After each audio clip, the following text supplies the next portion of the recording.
In this world, horrific monsters called kaiju can attack at any time, destroying dozens of city blocks in an instant. To fight these monsters, the military has formed these specialized task forces to handle situations like these. So after issuing an evacuation order and making sure all the surviving citizens have made it to safety, they are given the all clear to engage with the monster. The whole incident is being broadcast live, so everyone who is not in the danger zone is watching in anticipation to see how the task force takes down this monster. They send in Division 3, and these guys do not play around. As soon as the monster gets distracted for a second, they immediately open fire on its guts and draw its attention by jumping all over the place. But once the prep is completed, one member fires a rail gun at the monster, cutting a hole straight through its chest and causing it to explode from the inside out. Now that the worst of it is over, we get a look at the aftermath of the incident and the poor fellas whose job it is to clean kaiju guts out of the city streets. The 3rd Division receives a lot of cheers from the people whom they have saved with their quick response time, but none of that praise is ever going to be going towards Kafka or his team. And that's because their job only starts after the fighting is already over. No one cares about their work and they get no thanks for their efforts, but it's a necessary job, so Kafka is happy to get it done.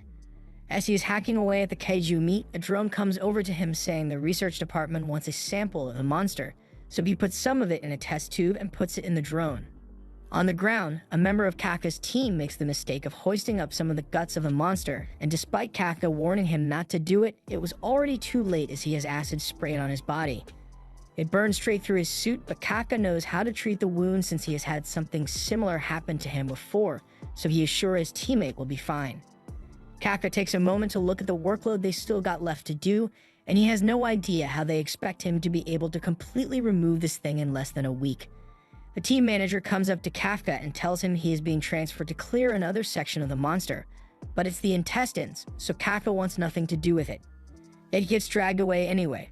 After a long day of dealing with monster shit, Kafka returns home, but he can still smell the doo-doo up in his nose.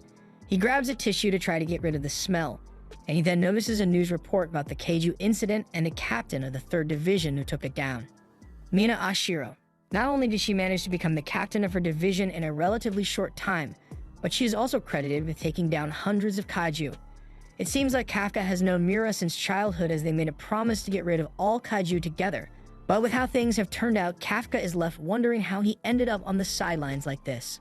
He tries not to think about it because he'll feel like a failure otherwise, but cleaning up kaiju shit is an important job as well, so he tries to convince himself that he's important as well.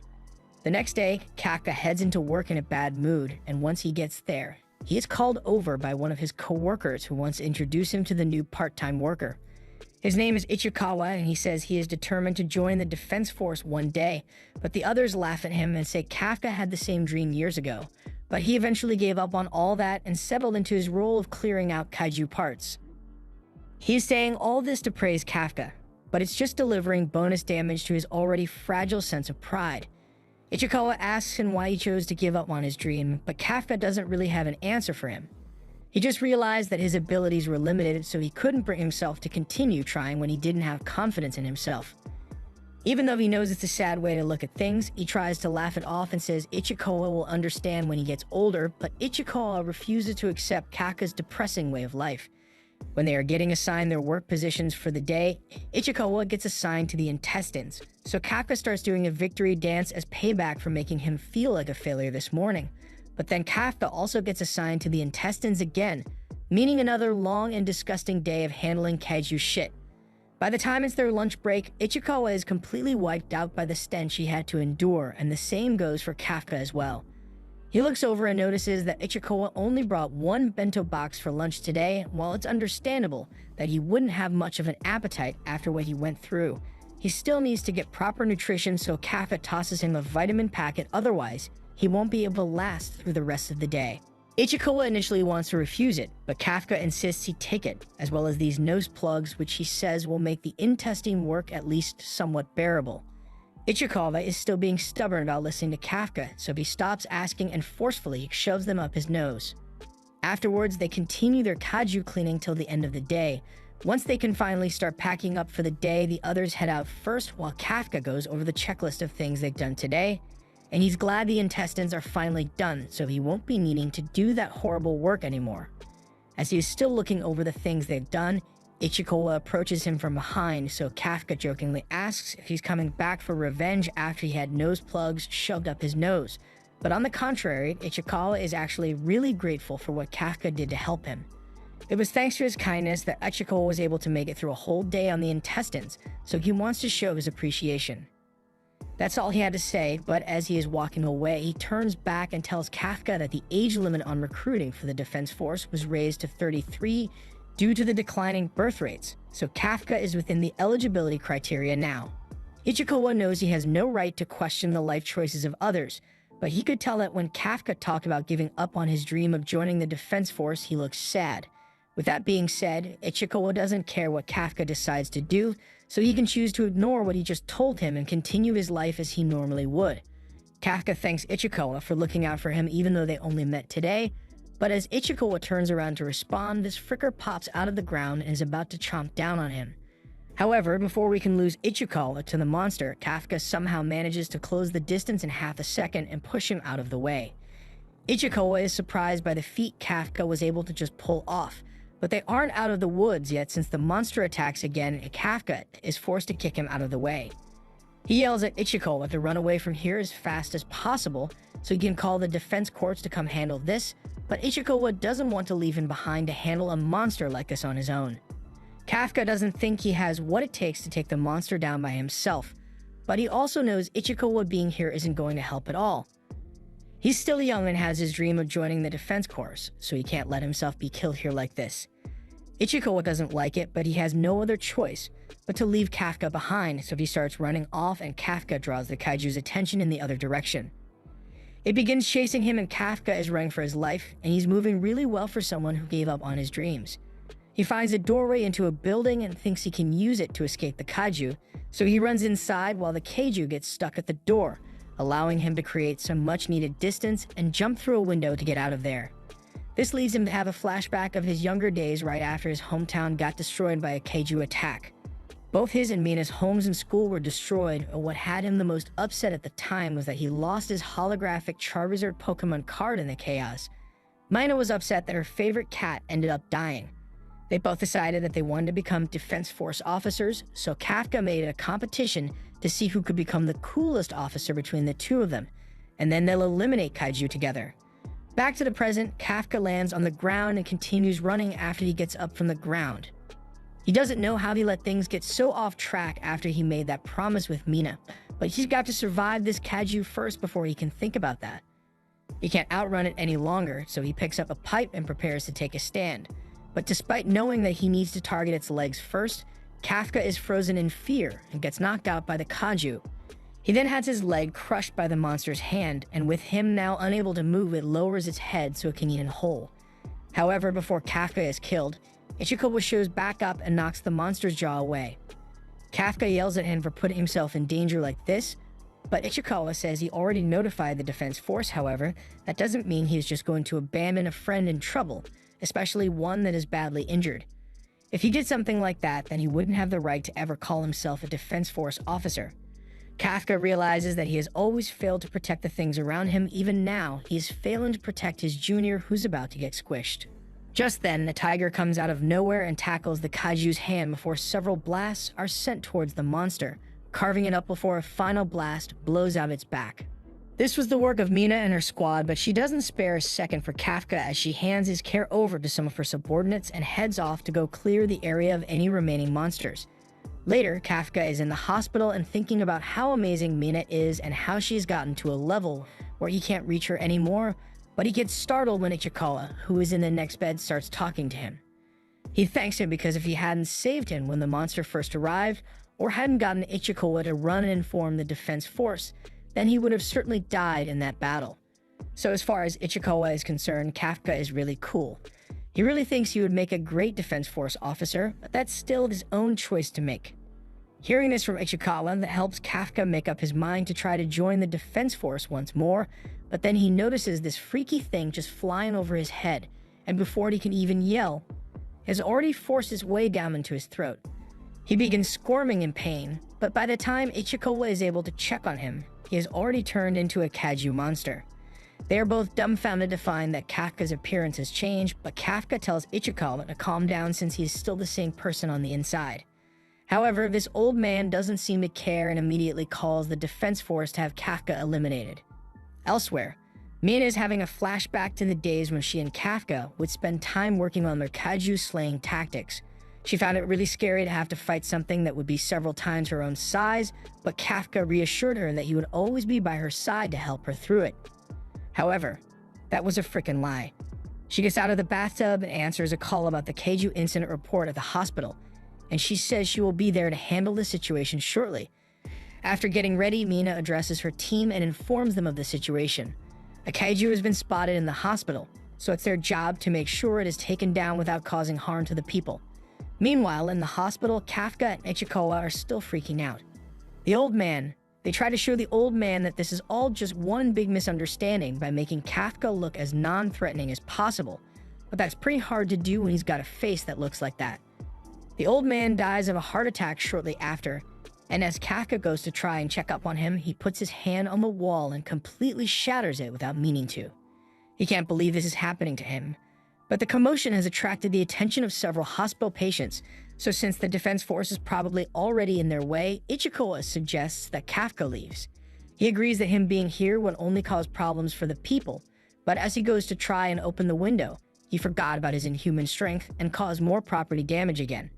Brushing that aside, Ichikawa says they should get going since the people here are starting to panic from Kafka's presence, so they both leap out of the hole in the wall and head into the city. The defense force receives word that the kaiju on the loose has fled the hospital and is now heading into the city, so they prepare to intercept it. Meanwhile, Ichikawa is running through the city streets and wondering when exactly Kafka became a kaiju, because he knows he wasn't one earlier today. He turns back to ask if Kafka is really still the same person inside, but looking at him now, even Kafka isn't sure what he is anymore. His body just started doing this weird stuff on its own, and he even ends up eating a random bird for no reason. Kafka eventually reverts to his less monstrous kaiju form, but it seems like there's another problem at hand. He now needs to pee.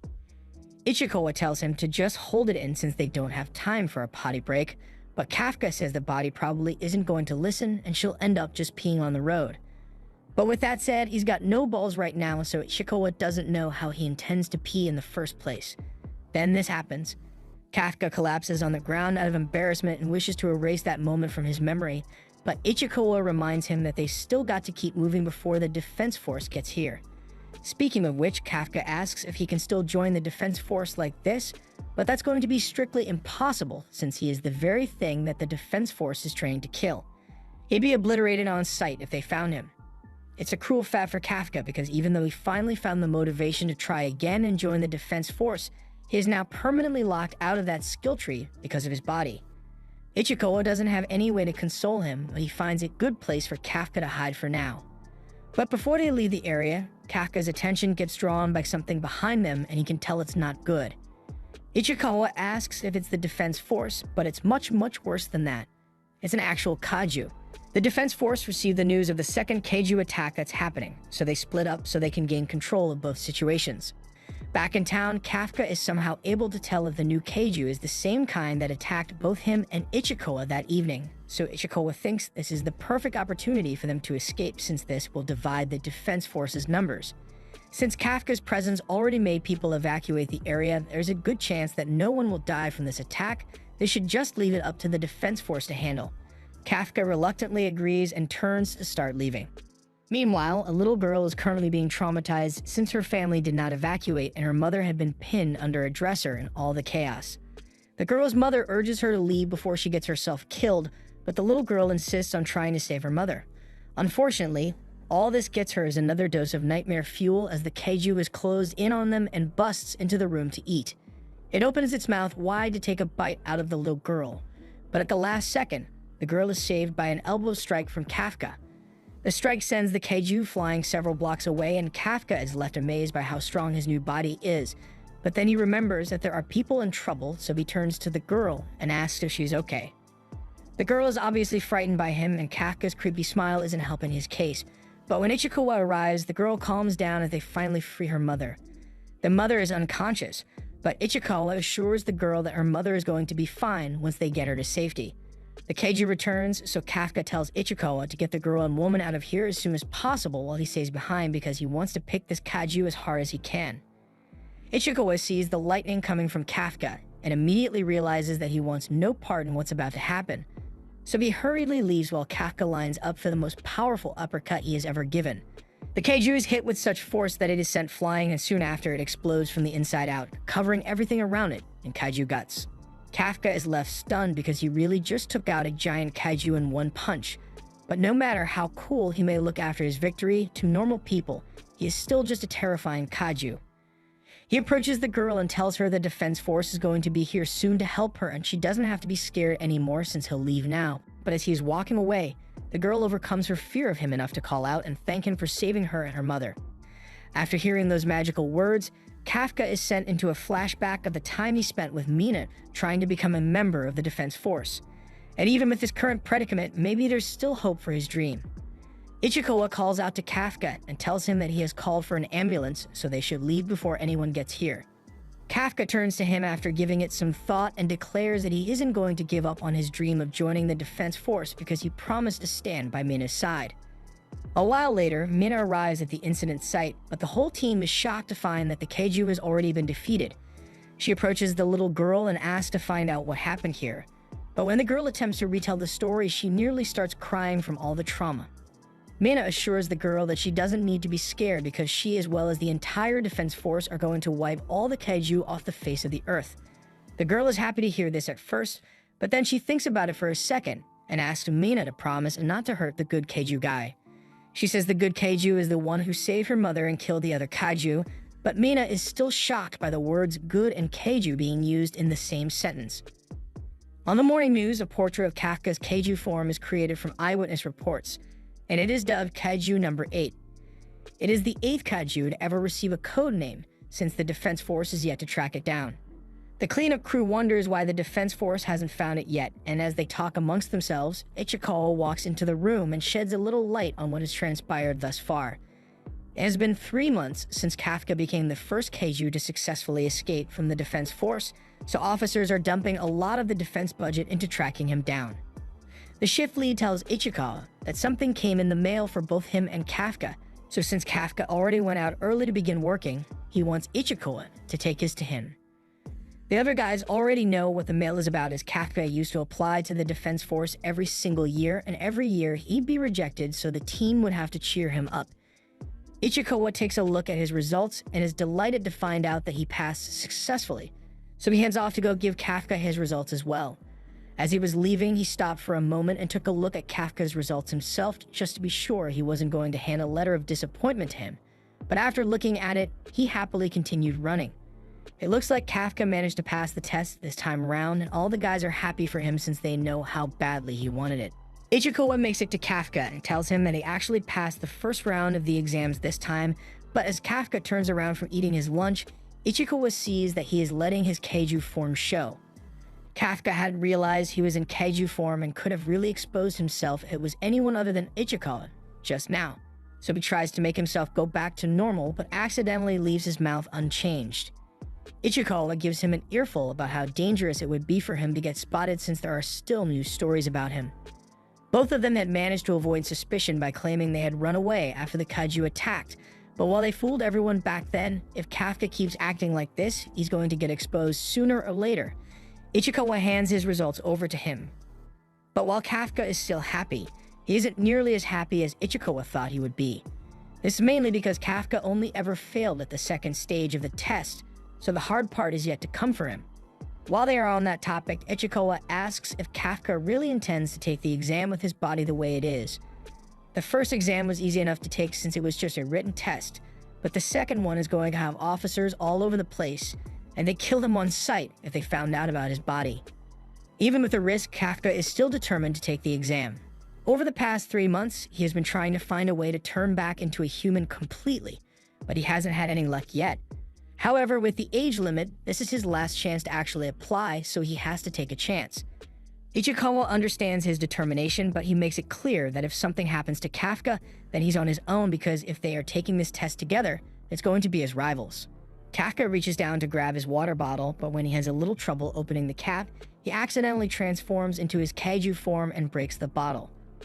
Ichikawa takes back everything he just said and tells Kafka to drop out of the exam because he is going to get himself killed, but Kafka still really wants to do it. Ichikawa relents, but reiterates that he is on his own if anything happens during the exam. Everyone else is going to be here soon to start work, so he tells Kafka to get a grip on his transformation. Once Ichikawa leaves, Kafka reveals that he was really relieved that he passed since he wouldn't know what to do if Ichikawa passed and he didn't, but now he's got to get ready for the test. On the day of the test, Kafka and Ichikawa arrive in the parking lot of the Defense Force and Ichikawa is utterly amazed by the huge building he sees before him. He's been to a base before on a field trip, but this one is way bigger than anything he has ever seen. Kafka explains that they share this area with a special Defense Force garrison, so when something happens, both sides work together and handle it quickly. So in other words, if Kafka accidentally transforms here, he would be dead within seconds. Other examinees begin arriving as well, so Kafka doesn't see any point in letting himself get scared by it anymore. He tells Ichikawa that they should probably head inside soon, but he is interrupted by a rude girl who calls him an old man. Kafka defends himself, saying that he is only 32, so he isn't that old. But even Ichikawa thinks he is old, so he just has to accept it. His age aside, the girl bluntly tells him to move his car, even though there are many spots available elsewhere, just because she thinks she has a right to it, since 5 is her lucky number. Kafka obviously isn't going to budge for a dumb reason like that, so the girl takes matters into her own hands and prepares to abuse the fact that she is probably rich. She takes off her clothes, revealing that she is wearing the kind of battle suit the Defense Force people wear, but she isn't going to be using it for such a noble cause as fighting kaiju. Instead, she picks up Kafka's car with one hand and tosses it out of the spot, which she probably thinks makes her cool, but it just makes her a bitch. However, being a big shot apparently gives her the right to do stuff like this and get away with it, as she introduces herself as Kakoru Shinomiya, and she says she kills kaiju for fun. And coincidentally, she finds it weird that Kafka smells like a kaiju. Ichikawa immediately tries to explain it away by saying they work in the kaiju disposal. But while Kikoru was wondering why kaiju disposal workers are here, Kafka has already gone and picked his truck back up. She is astonished seeing a 30-year-old man pick something as heavy as that without hurting his back, so she assumes he must have his own private suit as well. He doesn't confirm or deny anything, but he turns to her and says she had better remember him. While they were busy talking, Kikoru's butler had already gone ahead and taken the parking spot, so Kafka still ended up losing the battle. But now Kikoru is excited by what this old man can do and can't wait to go up against him in the exam. She then turns to leave, along with her butler and security. Once they are gone, Kafka turns around and finds Ichikawa staring daggers at him as he warns him not to use his powers out in the open like that again. Kafka apologizes, but he only transformed the parts that would be hidden by his clothes. He thought it would be fine. Some guards come over to ask if everything is alright now, but for some reason they were nowhere to be found when Kikoru was tossing Kafka's car. Ichikawa and Kafka both say there's nothing wrong, so the guards tell them to hurry up and get inside the building then. However, before they leave, Ichikawa warns Kafka that he will totally rat him out the next time he transforms like that again. Kafka agrees to his terms, so the two head inside, but as the exam finally begins, Kafka finds that he can't keep up at all. He knows he has been maintaining his daily training routine out of habit for years, and he does a lot of manual labor for his job, but that isn't making a difference here. Before the exam began, Kafka and Ichikawa went over the format of the exam, and it consists of a fitness test, followed by a random aptitude test. However, they didn't know what the aptitude test will be, so they needed to score really high in the fitness exam to make up for it. However, that doesn't look like it will be an option for Kafka as he is doing terribly. He was bad before, but back then he was just barely below average, but now with his 30-year-old back, he's at the bottom of the bell curve. He thinks to himself that he could probably get back in from if he uses a bit of his powers, but he decides against it for the sake of fairness. But once the results are in, he is really regretting being fair after all. And to make it worse, Kikoru comes up to him to rub it in his face that she did better than him in the fitness exam. And that makes Kafka remember how confident he was heading into this, which in turn sends a wave of cringe down his spine. Kikoru is satisfied with Kafka's reaction, so she struts away, and even though Kafka is at the bottom of the leaderboard, Ichikawa is proud of him for not using his powers to cheat. Kafka tells him that he believes he should give everyone a chance to let their hard work pay off, or at least that's what he thought at the time, but now he really wishes he cheated. Ichikawa tries to calm him down by saying the reason he got ranked at the bottom isn't just because he sucks, as this year's candidates are truly exceptional. To name a few, there's Horiichi Izuma, who ranks second and is the top graduating student from the Keiju Neutralization University, and Aoi Kaguraji, who turned down a $1 million sports contract just to come to the Defense First Force. Most of the applicants this year are from Keiju Neutralization Universities, so they've been training for this their whole lives. And the one everyone is expecting the most out of is Kakoru, who is a prodigy that graduated from California Neutralization University at the age of only 16. People have been trying to measure up to her this entire time, and hearing them talk about her achievements, Kakoru comes over once more to rub it in Kafka's face. He grabs her shoulders and admits that he didn't know how talented she was up till now, but then he gets closed by her bodyguards, who then proceed to beat the shit out of him for daring to touch her. Once Kakoru gets called them off, she tells Kafka she'll continue to outclass him in the second part of the exam as well, prompting Kafka to say he'll make sure he beats her. But even if he says that, he can tell he's going to be screwed in the next exam as well. Ichikawa tries to cheer him up by saying there's still hope for him since the second part of the exam has been centered around Keiju disposal for the past 2 years. That's incredibly convenient for him, but it's because they like to test the knowledge of candidates as well as their ability to work together in groups. It's also to raise awareness of the hell disposal workers have to go through. That's part of the reason Ichikawa chose to take a job as a disposal worker, so he wants to work hard with Kafka and hopes it's the same thing this year as well. However, once they get to the actual aptitude test, they are greeted by Vice Captain Hoshino, who tells them that the test is going to involve killing live kaiju. Kafka and Ichikawa are both shocked because their whole game plan just went out the window, and once the kaiju spots all the candidates, it immediately charges their way and Kafka begins freaking out. But since this is still only an exam, there's no way the Defense Force would put them in danger of dying without any safety measures in place.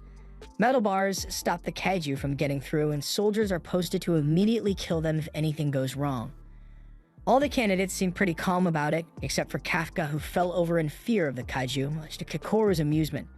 Kafka turns to Ichikawa and asks what happened to only having to dispose of kaiju bodies, but Ichikawa never guaranteed that that would be the test for this year. All he knew was that it was that way for the past 2 years, so it's not strange that they decided to shake things up. Hoshino continues, saying that they don't have to worry since they won't be sent out without proper equipment for the task. They will all be provided with the special suits all Defense Force members wear. Ichikawa tries his suit on and it immediately begins shrinking to fit his body, and once measurement adjustments are complete, it activates the kaiju muscle fibers in itself, making Ichikawa feel a lot stronger than normal. These suits are made from organic matter taken from kaiju and massively increase the combat power of the wearer, so there is no better way to fight against a kaiju. The operator Konomi begins measuring the unleashed combat power of those who are wearing their suits, and it starts with Ichikawa, who is currently at 8% power. Izuno Horiichi has a percentage of 18, and the other promising candidates have combat power in the ranges of 14 to 15. The percentage is a measure that indicates how much of the suit's power you are able to effectively use, but even after extensive training, most people can only use about 20%. Normally, they would be lucky to have even one candidate that was above 10%, so they got quite the impressive lineup of candidates this year. There's a bit of a disturbance when Kakoru puts on her suit because her combat power is already at 46%, which is equivalent to the power of a platoon leader. Ichikawa is feeling a bit down since his combat power is only at 8, but Hoshino assures him that it's nothing to be ashamed of. 8% is really good for a first time using the suit, and honestly, as long as you don't get a 0, he'll be fine. He's never even seen someone get a 0 before, but Kafka changes that immediately as he scores a perfect 0. Hoshino finds the whole thing absolutely hilarious, so he takes a liking to Kafka, even though he's probably going to fail the exam anyway. Kafka is really trying his hardest here, but he can't seem to get the suit to work for him, and Kakoru is getting pissed off because she knows Kafka has some amount of skill since he lifted his car in the parking lot, and she doesn't understand why he keeps acting like he is completely inept. Hoshino enters the room, and since everyone has gotten their suits on, the exam will now commence. The candidates head out into the training area, and he explains over the comms that their targets are going to be one big kaiju and 32 smaller ones scattered throughout the testing area. These kaiju caused 15 fatalities already, but they were captured alive for the sake of being used as training aids. The candidates are tasked with killing them with anti-kaiju weapons, and their actions will be tracked by the plethora of surveillance drones that will be flying in the sky. If at any point they look like they are going to die, then their suit's shields will be activated, and they will be disqualified. Hoshino can't guarantee that all of them will be able to survive this next test, but if they are all willing to sign a death waiver, then they are free to begin. As the test commences, they all rush out into the field and Keikoru is leading the pack with her impressive mobility. As she spots the first kaiju, she takes it down in one shot, and she is showing no signs of slowing down. Meanwhile, Kafka is showing no signs of moving at all since with his output at 0, all the equipment is way too heavy for him to manage. That aside, Ichikawa doesn't know what they are supposed to do since neither of them has much firepower with their suits, but then Hoshino mentions that Captain Mina is here in person to watch the exam, so Kafka gets a fire lit under him to perform well. He turns to Ichikawa and explains what he thinks the objective of this exam is. The control room went through all the trouble of getting drones to follow everyone, which wouldn't make sense if all they cared about was the number of kaiju you managed to kill. That means they are testing the ability of the candidates to adapt to different situations. So since they lack the necessary firepower to be the damage dealers, they should focus on support instead. As they are running through the streets, Ichikawa notices some fighting happening to their right, so they head over there to provide support. They get to cover, and once Kafka gets a good look at the kaiju, he realizes that he has seen this kind of kaiju before. And since he knows how its body works, he knows just how to defeat it as well. He runs out from behind the rock and throws a stun grenade at the kaiju, explaining that this kind has terrible eyesight but really good hearing. So a stun grenade to the head will render it deaf and an easy target. So now that it is stunned, he calls over Izumo and tells him to aim for the kaiju's stomachs, since the skin there is much weaker than the rest of his body. Izumo is skeptical at first, but since the kaiju is about to get back up, he does as Kafka says and he is able to shoot a hole through the kaiju's stomach. He is impressed with how accurate Kafka's info was and thanks him for the assist, and immediately after, both Kafka and Ichikawa continue running to find someone else to assist. They've taken apart more kaiju bodies than they can count, so they know everything there's to know about their strengths and weaknesses so Kafka can be useful without needing to use his kaiju powers. However, while he was in the middle of planning out their next assist, Kafka gets blindsided by a kaiju that bursts through the rubble and smashes him into a wall. The control room sees that Kafka is badly injured from that hit he just took, and the kaiju is still approaching him. So Hoshino says they should start getting ready to deploy his shield. Kafka knows how bad this looks for him, and he is aware that the control room is probably going to engage his suit's shields, but that would mean he gets disqualified, and he doesn't want to disgrace himself anymore while Mina is watching him. He tries to get up, but doesn't look like he's going to make it out of this in time. Hoshino had figured that Kafka would be the first to have to drop out, which is a shame since he really likes how funny he is. But before the control room can deploy Kafka's shield, the kaiju is suddenly defeated by Keikoru.